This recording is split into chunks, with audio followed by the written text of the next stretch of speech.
She burst through the door, gasping, crying, begging for help.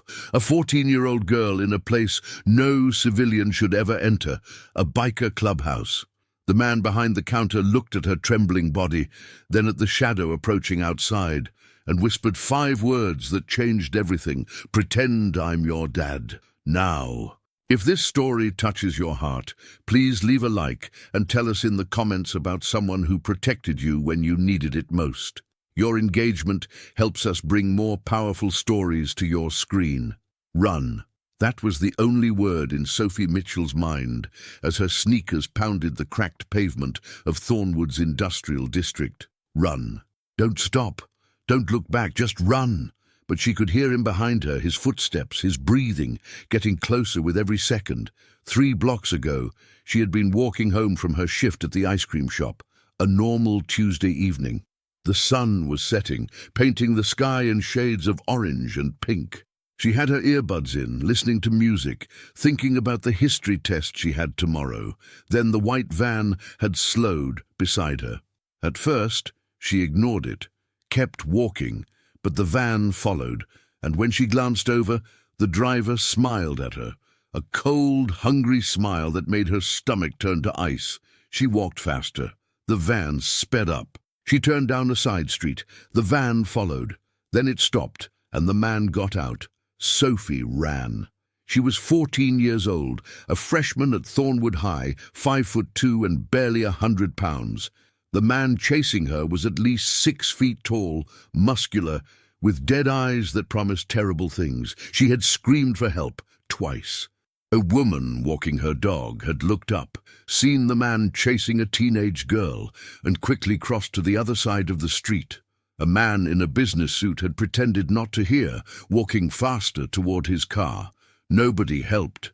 Nobody ever helped. Her lungs were burning. Her legs were giving out. She had maybe 30 seconds before he caught her. Then she saw it.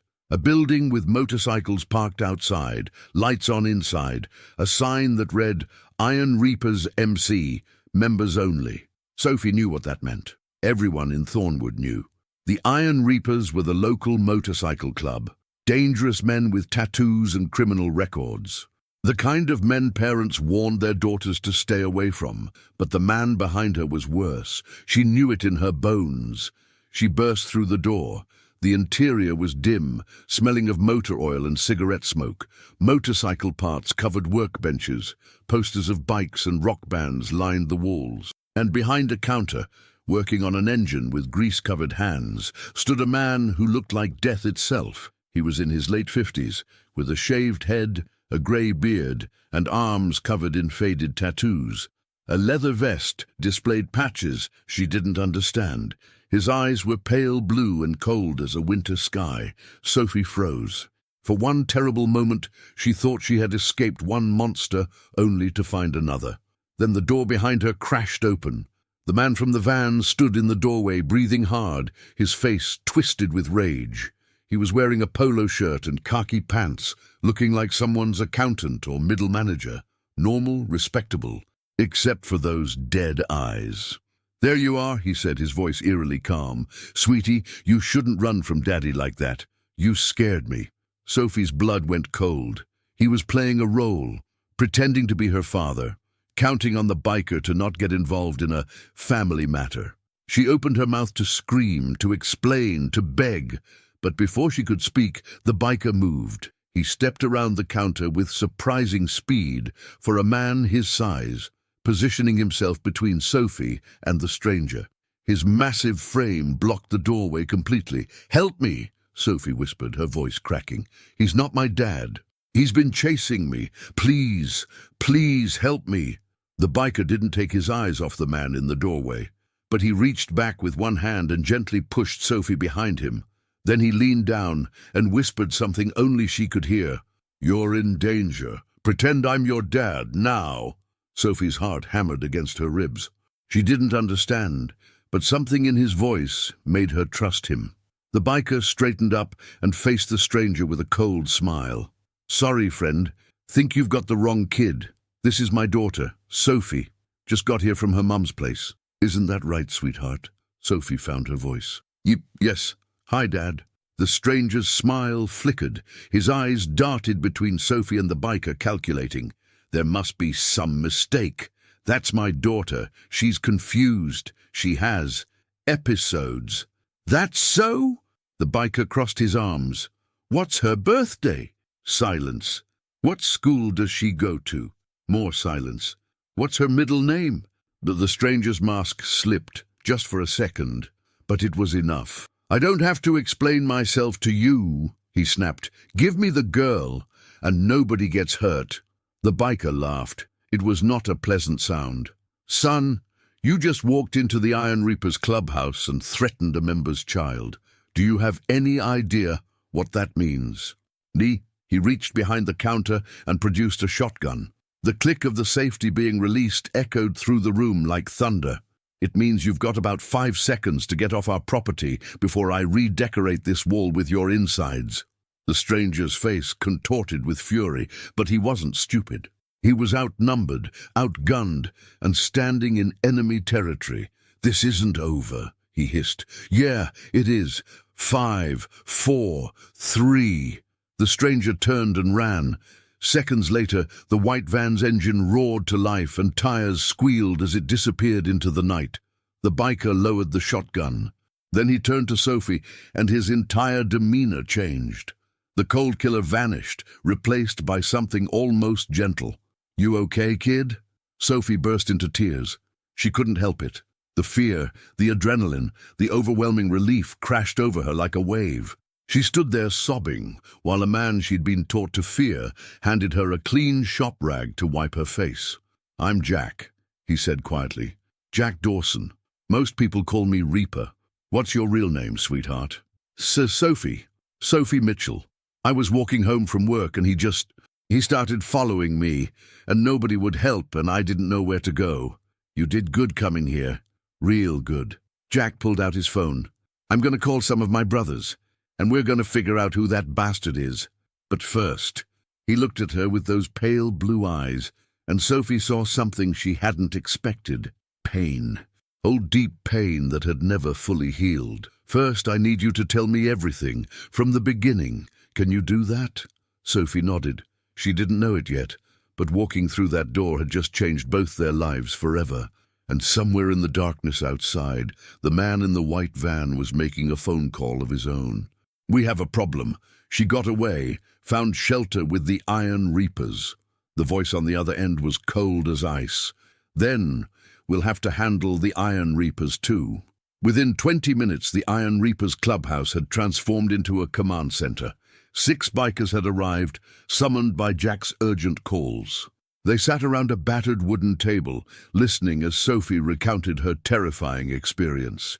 She told them about the white van, the chase, the man with dead eyes.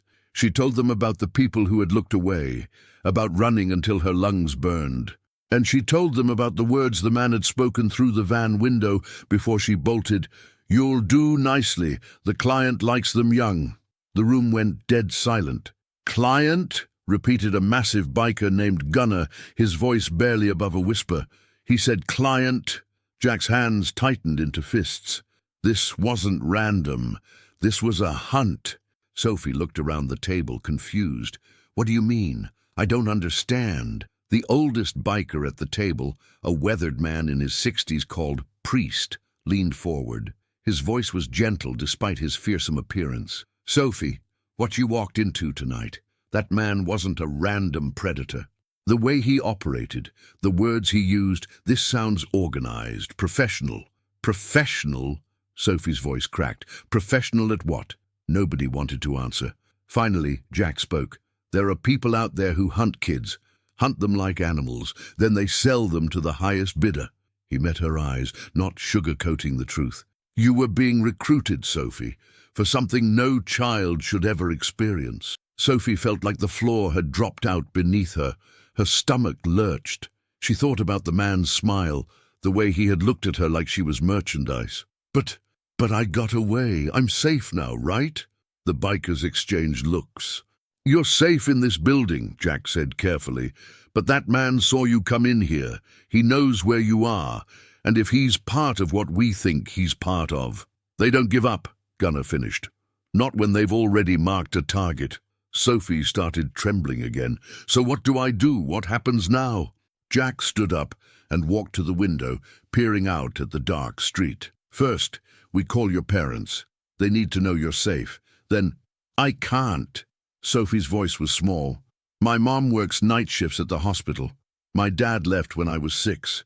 There's nobody home. The pain in Jack's eyes flickered again, deeper this time. What about other family? Aunts, uncles, grandparents? My grandma lives in Florida. That's it. It's just me and Mom. Jack turned to Priest. Get a message to her mother at the hospital. Tell her Sophie is safe but needs to stay here tonight. Don't give details on the phone. We don't know who might be listening. Auntie Priest nodded and stepped outside to make the call. You're letting me stay here? Sophie asked, surprised. But I'm not a member or anything. I'm just a kid. A younger biker with a scarred face spoke up. His name was Blade, and despite his intimidating appearance, his voice was surprisingly kind. Kid, you came through our door asking for help. That means something. We don't turn away people in need. But especially not children, Jack added. Never children. Sophie watched these men, these supposed criminals, these outcasts society had warned her about, mobilizing to protect her, a stranger, a teenage girl who had stumbled into their world by accident. Why? She asked quietly. Why do you care what happens to me? Jack sat down across from her. For a long moment he didn't speak. Then he pulled out his wallet and removed a worn photograph. A girl, maybe 16 or 17. Blonde hair, bright smile, eyes full of life. My daughter, Jack said softly. Emily, she died 15 years ago. Car accident. Drunk driver crossed the center line. He paused, his voice rough. She was 14, same age as you. Sophie didn't know what to say. The photo trembled slightly in Jack's calloused hands. I couldn't save her. I wasn't there. I was on a run 3 states away when I got the call. He looked up at Sophie with those haunted blue eyes. I've spent 15 years wishing I could go back, wishing I could protect her. And tonight, a 14-year-old girl ran through my door, scared and alone, and I thought... He couldn't finish the sentence. You thought maybe this was your second chance, Sophie whispered. Jack nodded slowly. I know I can't bring Emily back. I know you're not her. But I can damn well make sure what happened to her doesn't happen to you. Not on my watch. Gunner's phone buzzed. He answered, listened, and his face went dark. Brother, we've got movement. Black SUV circling the block, no plates, tinted windows. Jack was on his feet instantly. They're surveilling us, getting ready to make a move. How many? Just the one vehicle, but that doesn't mean anything. Could be a scout. Jack grabbed his shotgun. Lock this place down. Nobody in or out without my say-so. Blade, get Sophie to the back room, the one with the reinforced door. Wait! Sophie grabbed Jack's arm. What's happening? Are they coming for me? Jack looked down at her, and for just a moment his hard exterior cracked. He placed a gentle hand on her shoulder. They're going to try, but they're going to have to go through every single one of us first. And Sophie, she looked up at him, terrified, but somehow trusting. Nobody gets through the Iron Reapers. Nobody. As Blade led her toward the back of the building, Sophie heard the sound of engines, more motorcycles arriving, reinforcements. But she also heard something else. Distant, barely perceptible. The rumble of multiple vehicles approaching from different directions. Whatever was coming, it was coming fast. The black SUV wasn't alone. By midnight, Jack counted 4 vehicles in a 2-block radius. 2 SUVs, a van, and a sedan. They moved in patterns, never staying in one place too long, always watching. They're setting up a perimeter, Gunner observed from the window. Pros military training, maybe. Or law enforcement, Priest added grimly. Some of those trafficking rings have cops on the payroll. Jack's jaw tightened. How many brothers do we have? 14 inside, another 20 on the way from the Carson City chapter. They'll be here by dawn. We might not have until dawn. In the back room, Sophie sat on an old couch, wrapped in a blanket one of the bikers had found. Blade stood guard at the door, his presence somehow comforting despite his fearsome appearance. Can I ask you something? Sophie said quietly. Blade nodded. That man, the one who chased me. He said I would do nicely. He said there was a client." She swallowed hard. "How did he know about me? How did he find me?" Blade was quiet for a moment. "These operations, they don't just grab random kids off the street. They scout, they watch, they learn routines, identify vulnerabilities." "You're saying he's been watching me? For how long?" "Could be days, could be weeks. They're patient, they wait until the moment is right." Sophie felt sick. The thought that someone had been studying her, stalking her, learning when she was most vulnerable. "My walk home from work," she realized. "I take the same route every Tuesday and Thursday. Through the industrial district because it's faster." Blade nodded grimly. "They knew your pattern. Tonight was supposed to be the night." The door opened and Jack entered, his face grim. He carried a laptop, which he set on a table in front of Sophie. "We pulled traffic camera footage from the area where he chased you. Got a clear shot of the van's plates." He turned the screen toward her. "We also got this." A photograph, the man who had chased her, captured by a security camera at a gas station. "His name is Vincent Mercer, 42 years old, no criminal record. Works as a realtor in Thornwood." Jack's voice dripped with disgust. "Upstanding citizen. Member of the Rotary Club. Coaches Little League on weekends." "That's him," Sophie whispered. "That's definitely him." "There's more." Jack clicked to another image. "Mercer has connections. Financial records show payments to offshore accounts. Communication logs we obtained show he's been in contact with someone called the Broker." "The Broker?" Priest stepped forward. "A ghost. Nobody knows his real name or face, but in certain circles he's infamous. He runs an auction network. Kids from across the country, sold to the highest bidder." Sophie's hands shook. "An auction? Like property?" "Exactly like property." Jack's voice was steel. "And Mercer was supposed to deliver you to him. You were already assigned a lot number, Sophie. They had a buyer lined up." The room spun. Sophie thought she might faint. "But I got away," she managed. "I ruined their plan." "You did more than that." Jack sat down beside her. "You exposed them. They don't know how much you saw, how much you know, and now you're in the one place they can't easily reach. So they'll what? Just give up?" Jack shook his head slowly. "No, they'll escalate. That's why they're surrounding us. They're going to try to take you by force." "But why? Why risk attacking a motorcycle club? Can't they just find another victim?" The silence that followed was heavy. Finally, Jack spoke. "Because you saw Mercer's face. You can identify him. And more importantly," he pulled up another image on the laptop. Sophie's blood ran cold. It was a photograph of her, taken from a distance, through what looked like a telephoto lens. She was walking out of school laughing with a friend. "They've been building a file on you for months," Jack explained. "You weren't a random target, Sophie. You were specifically requested. Someone out there wanted you specifically, and they paid a lot of money for the privilege." Sophie stared at her own image, feeling violated in a way she couldn't describe. "Who?" she whispered. "Who would do that?" Jack clicked one more time. A new image appeared. A man in an expensive suit, standing at a podium, shaking hands with the mayor of Thornwood. "His name is Harrison Wells, billionaire, philanthropist, owns half the businesses in this county." Jack's voice was cold as death. "He also happens to be the broker, and you, Sophie, were supposed to be his personal acquisition." Sophie looked at the photograph, at the smiling, respectable face of a monster. "He's coming for me, isn't he? He's going to try." Jack stood, his hand resting briefly on her shoulder. "But he made one mistake. He sent his people after you in our territory, and the Iron Reapers protect their own. But I'm not one of you." Jack looked down at her with something fierce and protective burning in his eyes. "You are now." Outside, the rumble of engines grew louder. The Iron Reapers were gathering, and somewhere in the darkness, Harrison Wells was about to learn that some prey came with protectors. The battle for Sophie Mitchell was about to begin. The attack came at 3 a.m. Sophie was dozing on the couch when the first explosion shattered the front windows. Glass flew everywhere. Smoke grenades followed, filling the room with thick white clouds. "Contact! Multiple hostiles!"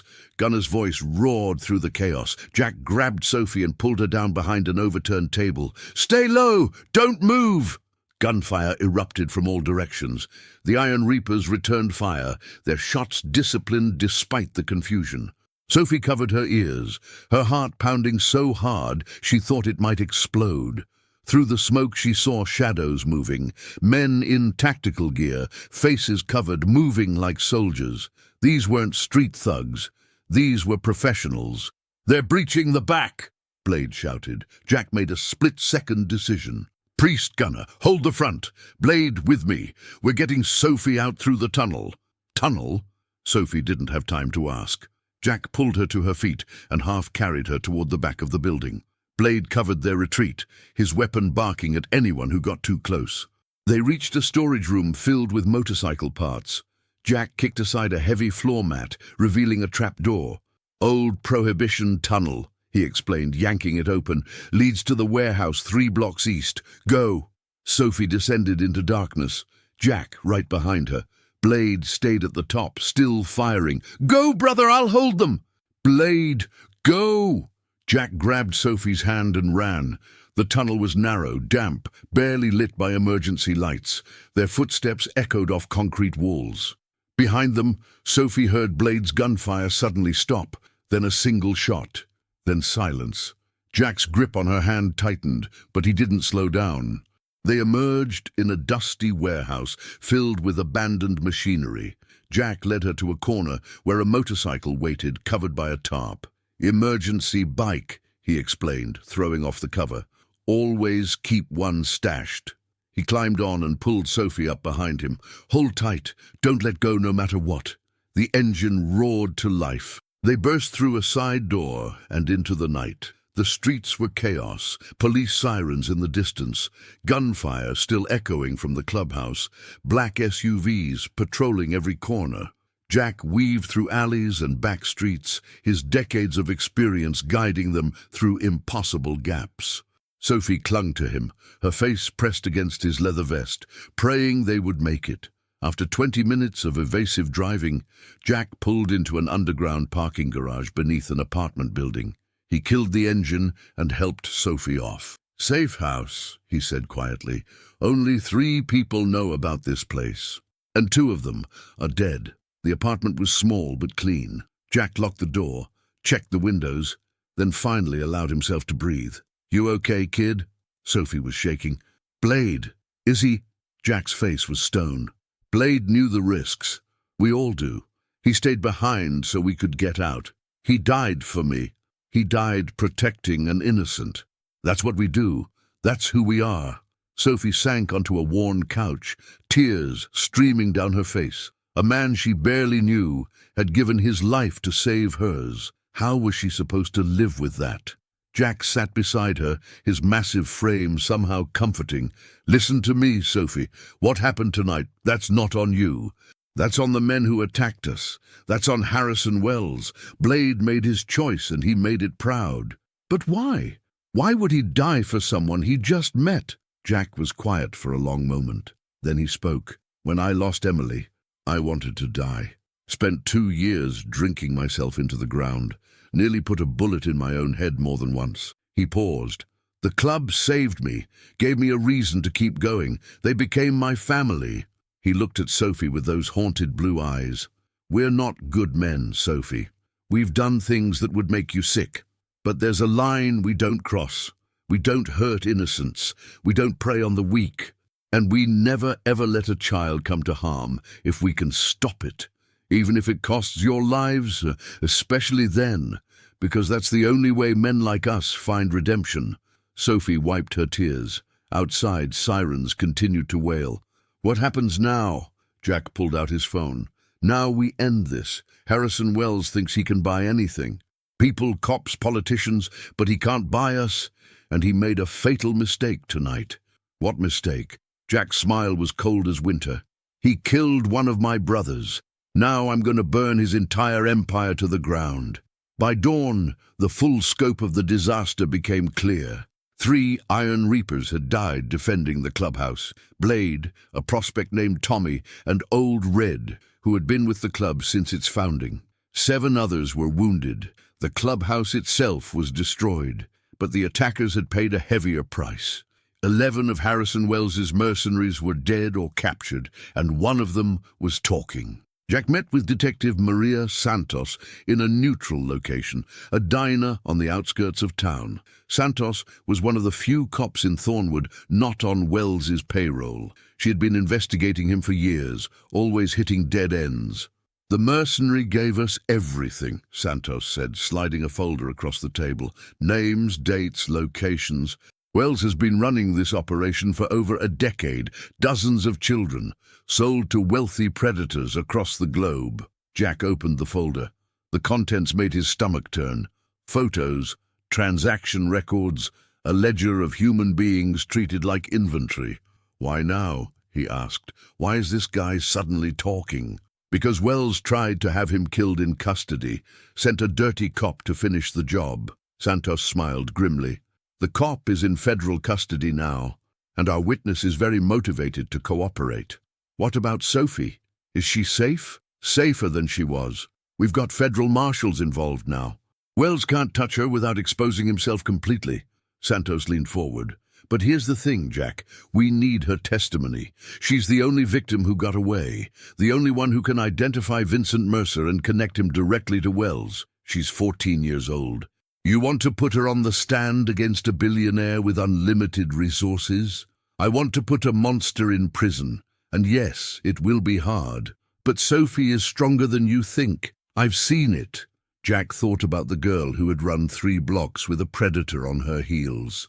The girl who had burst into a biker clubhouse and trusted a stranger with her life. The girl who had watched men die for her and was still standing. "I'll talk to her," he said.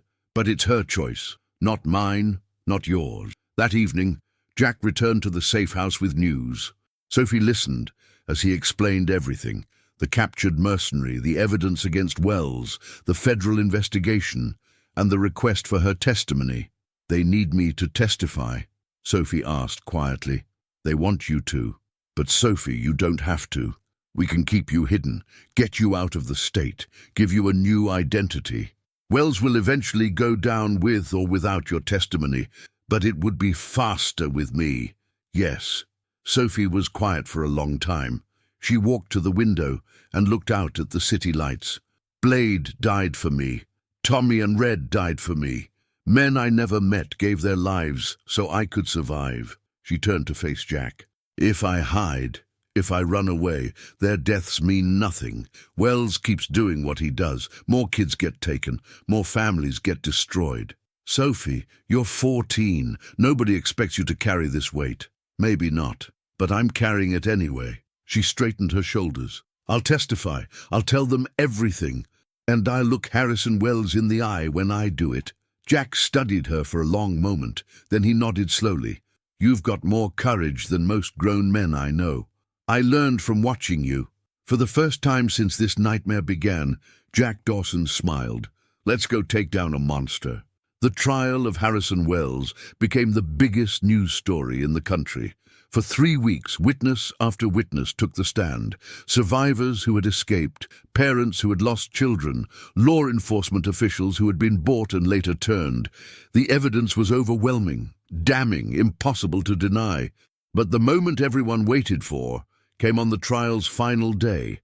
Sophie Mitchell took the stand. The courtroom was packed. Reporters filled every seat.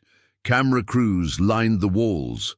And in the defendant's chair, Harrison Wells sat in his expensive suit, his face a mask of arrogant confidence. He had beaten charges before.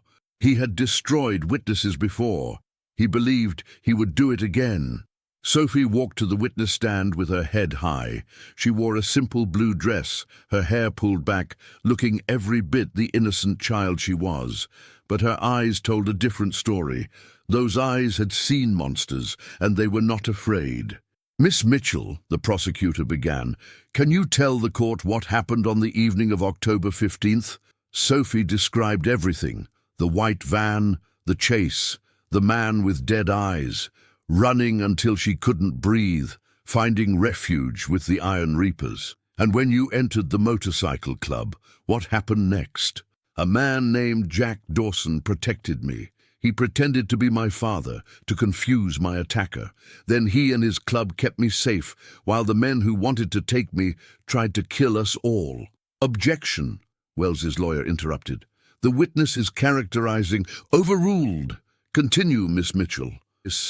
Sophie looked directly at Harrison Wells for the first time. He met her gaze with cold contempt. I know who you are, Sophie said quietly, her voice carrying through the silent courtroom. You're the man who bought me. You paid for me like I was a piece of furniture. You were going to do terrible things to me. And you've done terrible things to so many others. Miss Mitchell, the prosecutor tried to redirect, but Sophie wasn't finished. You think you're powerful. You think money makes you untouchable. But you made a mistake. You sent your people after me, in a place where real men were watching. Men with honor, men with courage. Men who would die before they let you hurt a child. She stood up in the witness box, her small frame somehow commanding the entire room. 3 of those men are dead now, because of you, and I'm going to make sure their sacrifice meant something. I'm going to make sure you never hurt anyone ever again. The courtroom erupted. The judge banged his gavel. Wells's lawyers shouted objections, but none of it mattered. The jury deliberated for less than 4 hours. Guilty on all counts. Harrison Wells was sentenced to life in prison without parole. Vincent Mercer received 40 years. 17 other members of the trafficking network were arrested across 6 states. It was over. 1 month later, Sophie stood in a cemetery on the outskirts of Thornwood. 3 new headstones marked the graves of Blade, Tommy, and Red. The Iron Reapers had given them a hero's funeral, complete with a 100 motorcycle procession that brought the entire city to a standstill. Jack stood beside her, his arm around her shoulders. They would be proud of you, he said quietly. I hope so. I think about them every day. That's how they stay alive, in our memories, in the way we live because they gave us the chance to. Sophie placed flowers on each grave. Then she turned to Jack. What happens now? To me, I mean. Your mom's got a new job in Colorado. Fresh start. New school. You'll be okay. What about you? Jack smiled sadly. I'll be here, rebuilding the club, keeping the roads safe, same as always. Sophie hugged him tightly. This man who had saved her life. This unlikely father who had given her hope when she had none. Thank you, she whispered, for pretending to be my dad. Jack held her close, his voice rough with emotion. I wasn't pretending, Sophie, not for a single second. They stood together in the morning light, 2 broken people who had found healing in each other, a teenage girl who had learned that heroes come in unexpected forms, and a grieving father who had finally found redemption. 6 months later, Sophie received a package in the mail. Inside was a leather bracelet with a small iron charm shaped like a reaper's scythe, and a note in Jack's rough handwriting. Once a reaper, always a reaper. Your family now, kid, forever. Sophie wore that bracelet every day for the rest of her life. A reminder that sometimes the people society fears most are the ones who will protect you with their dying breath. And that courage isn't about not being afraid. It's about running into a room full of bikers because you trust them more than the monster behind you. It's about saying 5 simple words to a terrified child. Pretend I'm your dad, now. And it's about meaning every single one of them.